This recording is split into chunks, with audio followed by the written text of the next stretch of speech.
Mais chez beaucoup de personnes, hélas, l'aliénation fait des ravages. Comment?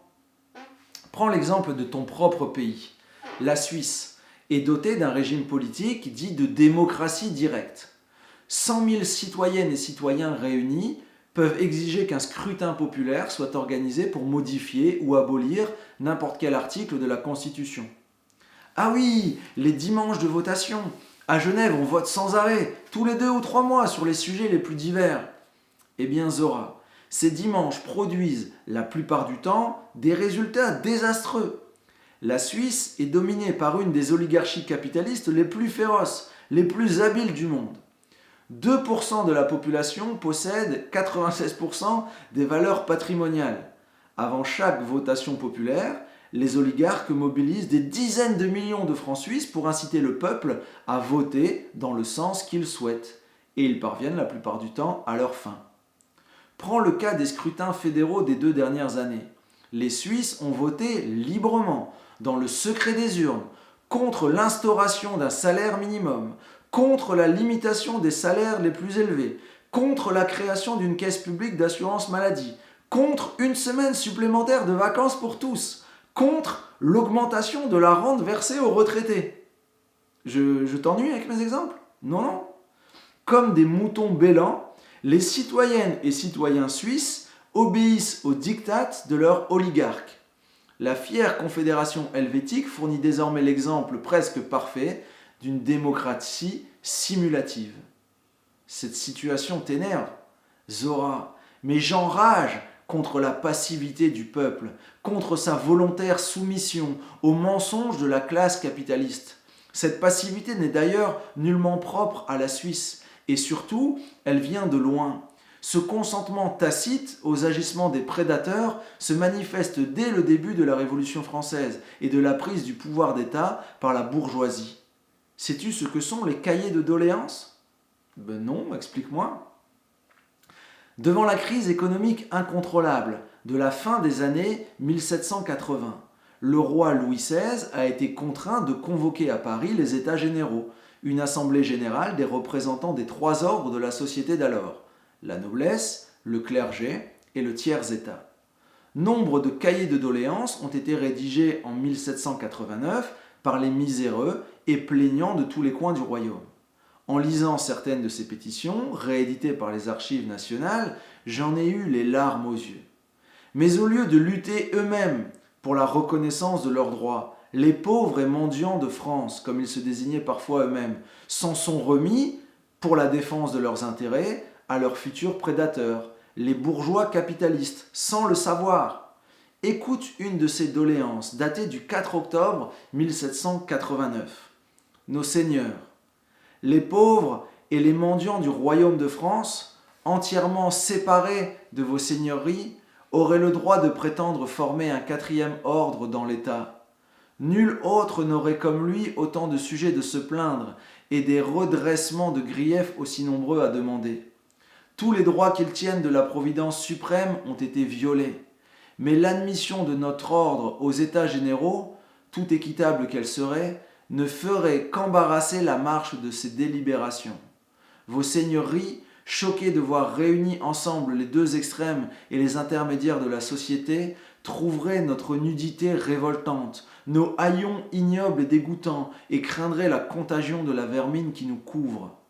Nous n'aspirons donc pas à introduire parmi vos seigneuries nos représentants, quoique vos frères, égaux à vous, dans l'ordre de la nature et de la grâce.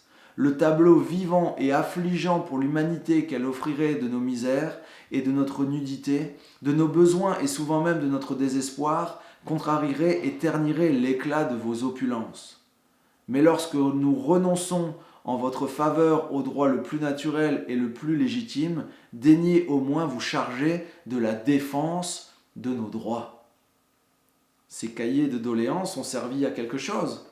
Et non, la bourgeoisie capitaliste a trompé de manière éhontée le peuple. La souffrance des gueux s'est encore aggravée après la chute de la Bastille.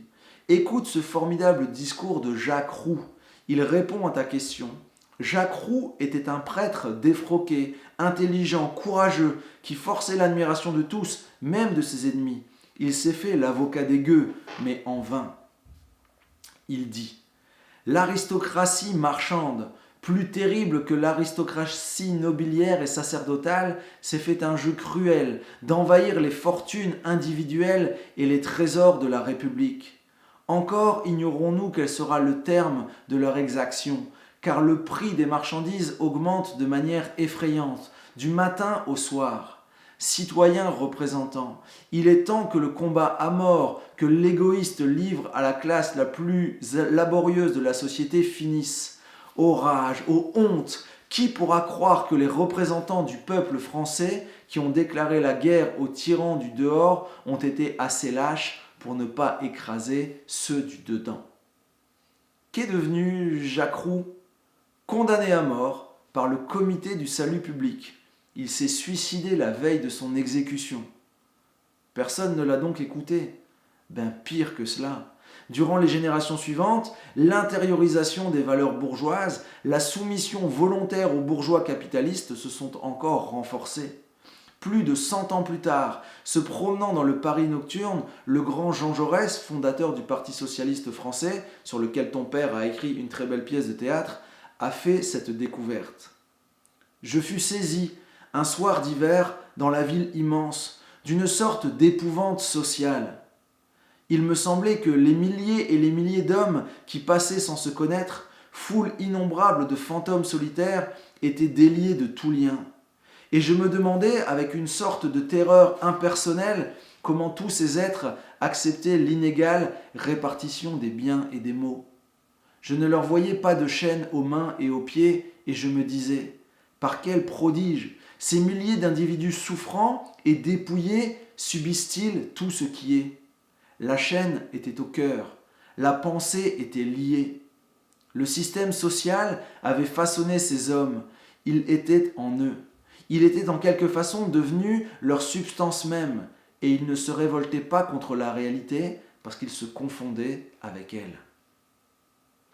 Un de mes livres, l'un de ceux auxquels je tiens le plus, s'intitule « Destruction massive, géopolitique de la faim ». Il rend compte de mon travail durant 8 ans comme rapporteur spécial des Nations Unies pour le droit à l'alimentation. Il a été traduit en plusieurs langues. J'ai fait un grand nombre de conférences à Rome, à Milan, à Madrid, à Berlin, à Oslo, à New York. J'y ai parlé des enfants squelettiques aux membres tremblants, aux regards hagards, victimes de manque de calories, peuplant des contrées toujours plus étendues de la planète. À chaque fois, je m'efforçais de montrer que le massacre quotidien de milliers d'enfants et d'adultes par la faim est fait de mains d'hommes, et que ce massacre pourrait être arrêté demain par les hommes. Je parlais des 10 sociétés transcontinentales privées qui, ensemble, contrôlent 85% de la production, du stockage, du transport, de la distribution des aliments. J'évoquais la spéculation boursière sur le riz, le blé, le maïs par les grandes banques, qui font monter les prix du marché mondial de ces aliments de base. Je soulignais l'accaparement des terres arables en Afrique, en Amérique latine, en Asie par les fonds d'investissement. À la fin de presque chacune de mes conférences, une personne dans le fond de la salle levait la main pour m'interpeller. « Ce que vous dites est certainement juste. Je suis comme vous scandalisé par ce meurtre de tant d'êtres humains par la sous-alimentation et la malnutrition.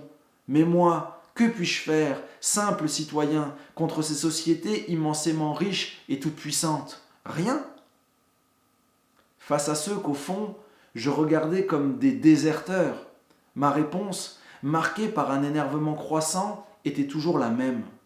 On n'est jamais impuissant en démocratie. Vous pouvez agir pour abattre cet ordre cannibale. Comment donc? Patience, Jorat. J'y viens. Chapitre 9. Jean, abattre le capitalisme, ce n'est pas une utopie? Est-ce qu'on ne pourrait pas plutôt l'améliorer, le corriger? Non, Zora. Le capitalisme ne peut pas être réformé. Il faut le détruire, totalement, radicalement, pour que puisse s'inventer une organisation sociale et économique du monde nouvelle. T'imagines-tu qu'il aurait été possible aux révolutionnaires français de 1789 d'apporter des réformes aux privilèges sociaux hérités par la noblesse du système féodal? Penses-tu que le colonialisme, le système esclavagiste, aurait pu être amélioré, rendu conforme aux exigences de la morale la plus élémentaire par quelques touches correctrices? Non, Zora. Ce qui nous est demandé, Ce qui est demandé à ta génération, c'est la destruction du capitalisme, son dépassement. Pour qu'un monde nouveau, plus humain puisse naître, il faut que les privilèges et la toute-puissance des capitalistes disparaissent dans les poubelles de l'histoire, comme autrefois les privilèges et la toute-puissance des marquis. Le désir du tout autre, l'utopie nous habite. Notre utopie, c'est l'horizon des valeurs sur lesquelles nous devons régler notre conduite. Mais Jean, l'utopie, ce n'est pas quelque chose qui n'arrive jamais, genre un truc de rêve. Non, l'utopie est une force historique formidable. Elle désigne bien un rêve, le rêve éveillé qui vit en nous, la justice exigible qui habite notre conscience, le monde nouveau, heureux et plus juste que nous revendiquons. Regarde l'histoire. L'humanisation progressive de l'homme est une évidence. L'abolition de l'esclavage a été pendant des siècles une pure utopie, raillée par les esclavagistes, les maîtres de la traite et les banquiers qui les finançaient. Elle est pourtant devenue réalité. Bien sûr, après de longs combats, même si, comme nous l'avons vu, il existe encore des esclaves ici et là dans le monde, car leurs maîtres ont perdu leur toute-puissance et sont toujours tenus tout simplement pour des criminels. Et l'émancipation des femmes en Occident, une utopie pendant des siècles. Au XIXe siècle, il se trouvait des scientifiques pour expliquer que les femmes n'avaient pas d'âme. Quand elles avaient 20 ans, tes grands-mères n'avaient pas le droit de vote. Les combats des suffragettes, comme on les appelait ironiquement, étaient encore, il y a à peine 3 générations, la risée des hommes au pouvoir. Pourtant, aujourd'hui, la plus grande puissance économique d'Europe, l'Allemagne, est gouvernée par une femme et régulièrement réélue. La sécurité sociale pour chacun était aussi regardée comme une utopie. Or, aujourd'hui, la protection contre la maladie et contre les misères pécuniaires liées à la vieillesse sont prises en charge par la sécurité sociale et les assurances. En Occident, en France notamment, cette utopie est aujourd'hui garantie par la loi. Tu dis donc qu'on peut réaliser les utopies. L'utopie se concrétise à petits pas. Che Guevara a écrit « Même les murs les plus puissants s'effondrent par leurs fissures ». L'utopie est inscrite dans la Déclaration universelle des droits de l'homme des Nations unies de 1948 et dans les 2 déclarations qui l'ont précédée, celle des révolutionnaires américains du 4 juillet 1776 et cette autre, la Déclaration des droits de l'homme et du citoyen des révolutionnaires français de 1789. L'article 1er de la Déclaration de l'ONU proclame « Tous les êtres humains naissent libres et égaux en dignité et en droit. Ils sont doués de raison et de conscience et doivent agir les uns envers les autres dans un esprit de fraternité. » Et l'article 3 stipule « Tout individu a droit à la vie, à la liberté et à la sécurité de sa personne. » Les révolutionnaires américains étaient plus précis et encore plus conséquents que les Français, car ils ont ajouté à leur catalogue des droits humains un droit tout à fait spécifique, le droit à l'insurrection. Écoute-les, Zora. Nous tenons les vérités suivantes pour évidentes par elles-mêmes. Tous les hommes ont été créés égaux. Le Créateur leur a conféré des droits inaliénables, dont les premiers sont le droit à la vie, le droit à la liberté, le droit au bonheur. Lorsqu'un gouvernement, quelle que soit sa forme, s'éloigne de ses buts, le peuple a le droit de le changer ou de l'abolir et d'établir un nouveau gouvernement en le fondant sur ses principes et en l'organisant en la forme qui lui permettra la plus propre à lui donner sécurité et bonheur. J'espère que tu auras retenu de toutes nos discussions que le pouvoir exercé par les oligarques du capital financier mondialisé est aujourd'hui le véritable gouvernement du monde et qu'il fait obstacle au bonheur de la multitude. Tout être humain est donc investi à son égard du devoir d'insurrection.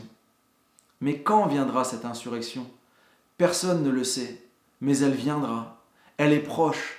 La foule des martyrs habite la mémoire des gens, au sud et au nord. Cette mémoire est révolutionnaire. Dans un ouvrage collectif, le livre noir du capitalisme, mon ami Gilles Perrault l'exprime magnifiquement. La foule innombrable de ceux qui furent déportés d'Afrique aux Amériques, hachés menus dans les tranchées d'une guerre imbécile, grillés vifs par le napalm, torturés à mort dans les geôles des chiens de garde du capitalisme, fusillés au mur des fédérés, fusillés à Fourmi, fusillés à Sétif, massacrés par centaines de milliers en Indonésie, quasiment éradiqués tels les Indiens d'Amérique, massivement assassinés en Chine pour assurer la libre circulation de l'opium. De tout cela, les mains des vivants ont reçu le flambeau de la révolte de l'homme nié dans sa dignité. Mains bientôt inertes de ces enfants du tiers-monde que la malnutrition chaque jour tue par dizaines de milliers, mains décharnées des peuples condamnés à rembourser les intérêts d'une dette dont leurs dirigeants marionnettes ont volé le capital, mains tremblantes des exclus toujours plus nombreux à camper aux marches de l'opulence, mains d'une tragique faiblesse et pour l'instant désunies. Mais elles ne peuvent pas ne pas se rejoindre un jour. Et ce jour-là, le flambeau qu'elles portent embrasera le monde. D'après tout ce que tu m'as dit et tout ce que j'ai compris, les capitalistes ne veulent ni l'égalité entre tous les êtres humains, ni la sécurité pour chacun. Ce n'est en effet pas leur problème. La justice sociale, la fraternité, la complémentarité entre les êtres, la liberté, le seul lien universel entre les peuples, l'intérêt général, le bien public, l'ordre librement accepté, la loi qui libère, les volontés disparates transfigurées par la règle commune. De vieilles lunes, des rêveries archaïques qui font ricaner les jeunes et efficaces managers des sociétés transcontinentales privées. Ceux-ci ont une autre mission. Le principe fondateur du système capitaliste, c'est le profit. C'est la concurrence impitoyable entre tous les individus et tous les peuples. La logique du capital est fondée sur l'affrontement, sur l'écrasement du faible, sur la guerre. Et il faut ajouter que le capitalisme tire de la guerre un inépuisable profit par la destruction, la reconstruction, le commerce des armes. Zora, je te le répète, on ne peut réformer graduellement et pacifiquement le système capitaliste. Il faut briser les bras des oligarques. Mais Jean, durant toute notre conversation, tu m'as parlé de la toute-puissance des maîtres du système capitaliste. Comment les plus faibles pourraient-ils parvenir à briser les bras des plus forts ? Nous avons beaucoup parlé, toi et moi, de Karl Marx. Dans une lettre à son ami, Joseph Weidenmeyer, il écrit « Le révolutionnaire doit être capable d'entendre pousser l'herbe. Je te le garantis, actuellement l'herbe pousse. » Ouais, tu me sembles bien optimiste et tu ne réponds pas pour autant à ma question. Écoute Zora, une force immense sommeille en nous et je vais répondre à ta question qui est la plus difficile. La force du soulèvement réside dans le refus raisonné de chacun de nous d'accepter durablement un monde où le désespoir, la faim, la misère, les souffrances, l'exploitation d'une multitude nourrissent le relatif bien-être d'une minorité généralement blanche et vivant dans l'inconscience de ses privilèges. L'inhumanité infligée à un autre détruit l'humanité en moi, a écrit le philosophe allemand Emmanuel Kant. L'impératif moral est en chacun de nous. Il s'agit de le réveiller, de mobiliser la résistance, d'organiser le combat. L'insurrection des consciences se manifeste partout. On assiste actuellement à la multiplication des fronts de résistance dans tous les secteurs de la vie. Zora, un sujet historique nouveau est en train de naître. La société civile planétaire. Elle réunit des millions de femmes et d'hommes appartenant au peuple, aux cultures, aux classes sociales, aux classes d'âge les plus différents. Une seule motivation l'anime. Je suis l'autre et l'autre est moi. Pas plus de comité central que de lignes de parti. Elle est composée d'une myriade de fronts de résistance à l'œuvre aujourd'hui. Sur les 5 continents, aux endroits les plus inattendus, contre l'ordre cannibale du monde. Des mouvements sociaux les plus divers la représentent. Via Campesina, une organisation de plus de 120 millions de métayers, de petits paysans et de journaliers agricoles. Les mouvements féministes en lutte contre les discriminations et les violences. Greenpeace, qui se bat contre les menaces qui pèsent sur la nature et la biodiversité. Le mouvement Attaque, qui tente de limiter les ravages du capital spéculatif. Amnesty International, qui lutte pour le respect minimal, partout dans le monde, des droits de l'homme. Et des dizaines de milliers d'autres mouvements sociaux, anticapitalistes grands et petits, locaux ou internationaux. Ensemble, ils forment une mystérieuse fraternité, plus puissante chaque jour, luttant en parallèle contre la barbarie capitaliste. Des centaines de millions d'êtres humains sont à présent réveillés. Et maintenant, qu'est-ce qui va se passer ? Le temps, c'est de la vie humaine. On ne peut pas laisser attendre les pauvres. D'où la radicalité des revendications de ces mouvements. Or, la bataille, qui est loin d'être gagnée aujourd'hui, risque d'être perdue pour longtemps si l'on n'agit pas. Jean, tu ne réponds pas à ma question. Qu'est-ce qui va se passer? Zora, nous ne savons pas comment ça va se passer. Regarde ce qui est en train d'advenir de la lutte des femmes contre les outrages faits à leur sexe. Il suffit de la dénonciation d'un puissant prédateur sexuel issu des milliers du cinéma hollywoodien pour que s'allume la révolte de toutes les femmes qui ont, un jour ou l'autre, été victimes d'un tel comportement. La fissure tout à coup est béante et le mur tombe. L'être humain sait avec certitude ce qu'il ne veut pas. Moi, je ne veux pas vivre sur une planète où toutes les 5 secondes, un enfant de moins de 10 ans meurt de faim ou d'une maladie liée à la faim, alors que la Terre pourrait nourrir sans problème le double de l'humanité actuelle, si seulement la distribution des aliments était équitable. L'inégalité meurtrière des fortunes, la guerre permanente des riches contre les pauvres me révulse. Je ressens comme une insulte à la raison l'obscurantisme, la bêtise de l'idéologie néolibérale, la naturalisation des forces du marché, la manipulation des consommateurs, la destruction de l'environnement, la surexploitation de nos ressources naturelles, la mort lente de la planète sont des monstruosités. Rappelle-toi les paroles de cet étonnant pape François.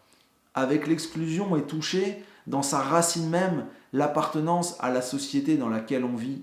L'exclu ne se situe plus dans les bas-fonds, dans la périphérie, il est en dehors. Les exclus ne sont pas des exploités, mais des déchets. Dans notre humanité actuelle, il existe plus d'1 milliard d'êtres humains qui sont des déchets. De cette société, je ne veux plus, je le sais avec clarté. D'accord, Jean, on sait ce qu'on ne veut pas, mais si on se bat, on doit aussi savoir par quoi on veut remplacer le capitalisme et comment on va s'y prendre. Il n'y a pas de programme, Zora, seulement une lente germination sur les différents fronts mobilisés. Il y a aussi les leçons du passé. Le dépassement du capitalisme par le communisme au XXe siècle n'a pas abouti. Il a porté des fruits, favorisé l'émancipation de l'humanité, mais il a été trahi et violemment combattu. Le capitalisme a gagné, comme aujourd'hui en Chine, où un régime prétendument communiste fonde son économie sur le marché capitaliste. Il y a enfin, pour organiser l'avenir, les convictions que chacun des combattants porte en lui, ses valeurs. Regarde ce qui s'est passé le 14 juillet 1789 à Paris. Dans les faubourgs Saint-Antoine et Saint-Martin, les ouvriers, les artisans étaient révoltés par la misère. Les idées des Lumières avaient germé tout au long du XVIIIe siècle. Elles avaient partout circulé, contre le pouvoir absolu des rois, contre l'obscurantisme religieux, pour le développement du savoir et des sciences, pour la raison, pour la liberté, pour l'égalité entre les hommes. Ce jour-là, le 14 juillet, ces ouvriers et artisans parisiens ont décidé de prendre d'assaut l'immense forteresse prison de Paris, toute proche, symbole détesté du pouvoir arbitraire. Ils ont marché sur la Bastille. Pauvrement armés de piques, de pistolets, de poignards, la Bastille, des fossés d'eau profonds larges de 10 mètres, des murs réputés imprenables. Les voyant arriver, le gouverneur de Launay a fait lever le pont-levis, tomber la herse, verrouiller la porte. Plus tard dans la journée, 2 bataillons de la garde bourgeoise avec 8 canons sont arrivés au secours des assaillants. Delaunay a tenté de négocier, a fait baisser le pont-levis. Les insurgés sont entrés dans la forteresse, ont massacré le gouverneur et libéré les prisonniers. Si au soir de ce 14 juillet, un journaliste d'aujourd'hui avait pris à part l'un des insurgés pour lui demander « Citoyen, vous venez de prendre la Bastille, expliquez-moi maintenant comment vous allez continuer, comment vous allez vous y prendre pour abattre la monarchie et la féodalité ?» Eh bien, il est certain que la question n'aurait pas eu de réponse claire et nette. Impossible pour cet insurgé d'anticiper le texte de la Constitution de la Première République qui serait proclamé 4 ans plus tard. La Révolution française a bouleversé l'histoire du monde. Elle a abattu l'ordre féodal. Elle a libéré des centaines de millions d'êtres humains à travers la planète. Son programme, ses institutions, ses stratégies, ils sont nés de la liberté émancipée dans l'homme d'une façon totalement imprévisible. Tu ne sais donc rien du système social et économique qui doit remplacer le capitalisme. Rien du tout, du moins rien de précis. Mais cela ne m'empêche pas d'espérer que ce sera ta génération qui abattra le capitalisme. Et dans cette perspective, une évidence m'habite. L'action de chacun compte. Mon espérance se nourrit de la conviction du poète Pablo Neruda. Il a écrit quelque chose qui signifie « Ils pourront couper toutes les fleurs, mais jamais ils ne seront les maîtres du printemps. Voilà pour cette lecture de Jean Ziegler. J'espère qu'elle vous aura intéressé, j'espère que vous aurez appris beaucoup de choses, même si la lecture n'est pas franchement ludique, c'est pas un roman, c'est pas une nouvelle, c'est un peu plus dur à suivre, c'est peut-être un petit peu plus sérieux, mais en tout cas j'espère que le contenu vous aura intéressé et que ça vous poussera à vous poser des questions, encore une fois, sur le monde qui vous entoure. Alors bien entendu, ce texte-là est à mettre en relation avec tout ce qui a été dit sur la question de l'environnement et tout ce qui a été dit sur la presse. Car les personnes que Jean Ziegler dénonce dans ce livre-là sont les mêmes qui détiennent les médias, on a parlé beaucoup de ça, qui contrôlent l'information, et ce sont les mêmes personnes aussi qui favorisent la pollution sur la planète. Donc essayez de mettre tout ça en relation. Vous pouvez bien entendu trouver tout un tas de reportages, d'interviews sur YouTube, sur Internet, pour approfondir un petit peu la question. Vous pouvez regarder sur Internet les interviews de Jean Ziegler, les documentaires qui lui sont consacrés, comme vous pouvez regarder la fin de la conférence d'Aurélien Barraud, pour ceux qui n'avaient pas pris le temps de le faire. Voilà, essayez de creuser un petit peu cette question-là de l'environnement, de la presse et de la manipulation de l'information par les médias et les personnes qui les dirigent, et cette question du capitalisme. Je termine cette vidéo sur ces quelques mots. Je reviens vers vous avec une autre vidéo pour vous expliquer quelle est la tâche finale à réaliser à partir des différents documents travaillés sur ces dernières semaines. Je vous souhaite une bonne fin de journée et à très vite. Salut!